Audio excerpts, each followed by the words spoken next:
मेरा टाइटल देखते ही कि ना आप पहचान गए होंगे। लो देख लो, जो 2024 में 100% क्वेश्चन आने वाला है। तो देखिए हमारा जो टॉपिक है ये गॉस प्रमेय अथवा गॉस नियम। गॉस प्रमेय और गॉस नियम, देखिए डेफिनेशन की बात करते हैं तो इसकी परिभाषा बहुत ही सिंपल है कि बंद पृष्ठ से जो होकर गुजरने वाला वैद्युत फ्लक्स यानी फाई ई, वो उस परिपथ पर जो लगने वाला आवेश होता है उसका 1/ε0 0 गुना होता है। तो यहां देख लीजिए, डेफिनेशन देखते हैं। किसी बंद पृष्ठ से गुजरने वाला जो वैद्युत फ्लक्स यानी फाई, उस पृष्ठ द्वारा परिबद्ध कुल आवेश, आवेश को बात करते हैं हम क्यू से, का 1/ε0 गुना होता है। अगर इसे मान ली न्यूमेरिकल की बात करते हैं डिनोट करने के लिए, तो यहाँ फाई ई जो है क्यू मल्टीप्लाई 1/ε0 और इक्वल टू हो जाता है आपका phi E equal to q upon ε0।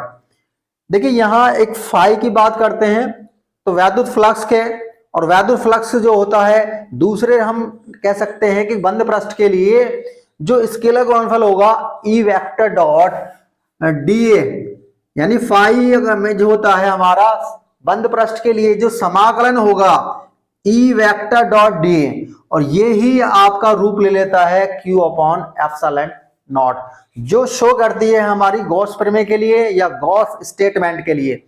जहां तक इसको प्रूव करने की बात है तो देखिए बहुत ही सिंपल मेथड से बताऊंगा, और ये ध्यान रखिए कि 100% हर साल ये टॉपिक आपका बोर्ड एग्जाम में आने वाला ही होता है।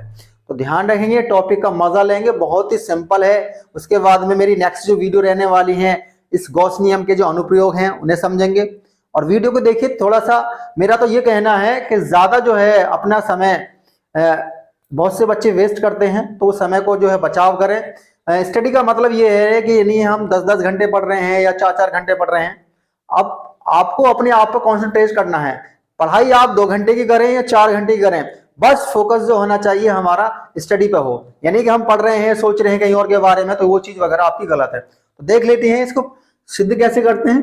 देखिए एक फिगर दी हुई है आपका, एक ये बंद पृष्ठ लिया है मैंने आपको, और इसमें एक बिंदु O है। जिस बिंदु O पर जो हमारा जो है प्लस क्यू आवेश रखा हुआ है, और प्लस क्यू आवेश से जैसे ही हम R मीटर दूर जाते हैं तो एक हमें यहाँ बिंदु P नजर आता है। इस बिंदु पर जो हमारा क्षेत्रफल अवयव है वो dA है। और बात करते हैं वैद्युत क्षेत्र की, तो यहाँ कैपिटल E दिया है। यहाँ वैद्युत क्षेत्र और जो क्षेत्रफल अवयव है दोनों के बीच के अगर एंगल की बात करते हैं तो वो थीटा डिनोट करते हैं। और यहाँ जो ये आपका डी ओमेगा है तो ये आपका संपूर्ण पृष्ठ के लिए दिया गया है इसका। अब देखिए थोड़ी सी इसकी थ्योरी लिख लेंगे। थ्योरी में क्या है, इसमें लिखा हुआ है कि चित्र में एक बिंदु आवेश Q है, एक बंद पृष्ठ A के भीतर बिंदु O पर स्थित है, जैसा आपको डायग्राम में भी दिखाया गया है। जैसे ही हम O से R मीटर दूर चलते हैं, जब R मीटर दूर चलते हैं पर हमें क्या है, एक बिंदु जो है P नजर आता है। तो यहां बिंदु P नजर आता है, और इसी बिंदु P पर जो है हमें वैद्युत क्षेत्र ज्ञात करना है, यानी कैपिटल E फाइंड करना है। तो यहां हम जानते हैं कि जैसे मैंने अभी बताया कि वैद्युत फ्लक्स जो होता है एक बंद पृष्ठ में स्केलर गुणनफल होता है E वेक्टर डॉट dA। मैंने लिखा है डॉट हटाते हैं तो इसलिए स्केलर गुणनफल के जब डॉट हटाते हैं तो एंगल जो हमारा cos थीटा उसके साथ जुड़ जाता है। तो ये देखिए इक्वेशन फर्स्ट इसे मान लेंगे। अब देखिए आपको ध्यान रखना है यहाँ बच्चों कि जब आपके पास में एक आवेश हो और एक डिस्टेंस आपको दी गई हो दूरी r के रूप में, अगर हम बात करते हैं वैद्युत क्षेत्र की, तो जब पराविद्युतांक आपका 1 मान लेते हैं तो वहां हमारा फॉर्मूला होता है E equal to 1/4 pi epsilon Q upon R square. तो यहाँ वही काम करा है मैंने कि E की जो वैल्यू है ये वैल्यू आपको इक्वेशन फर्स्ट में रख देते हैं, तो ये 1/4 pi epsilon Q upon R square. बाकी जो आपका ये dA cos थीटा ऑलरेडी चलता रहेगा। अब यहां से हमने Q अपॉन 4 पाई एप्सिलॉन बाहर पार्ट ले लिया है, अंदर जो बचता है समाकलन में बंद पृष्ठ के लिए dA cos theta upon R square, जो शो करता है d ओमेगा के लिए। तो यहाँ इसकी वैल्यू जो हम रख देंगे d ओमेगा रख देंगे, dA cos थीटा मैंने लिख भी दिया है आपको।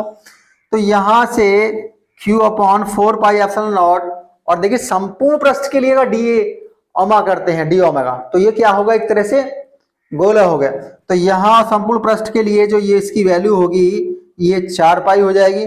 4 पाई से 4 पाई मैंने काट दिया है, तो यहाँ आपका जो बचता है phi E Q upon epsilon naught. यहाँ मुख्य बात ध्यान रखने की है कि एप्सिलॉन नॉट की अगर बात करते हैं तो ये निर्वातीय वायु के लिए वैद्युशीलता होती है, और इसकी वैल्यू की अगर बात करते हैं तो 8.85 गुणा 10 की घात -12 coulomb square upon newton metre square होती है।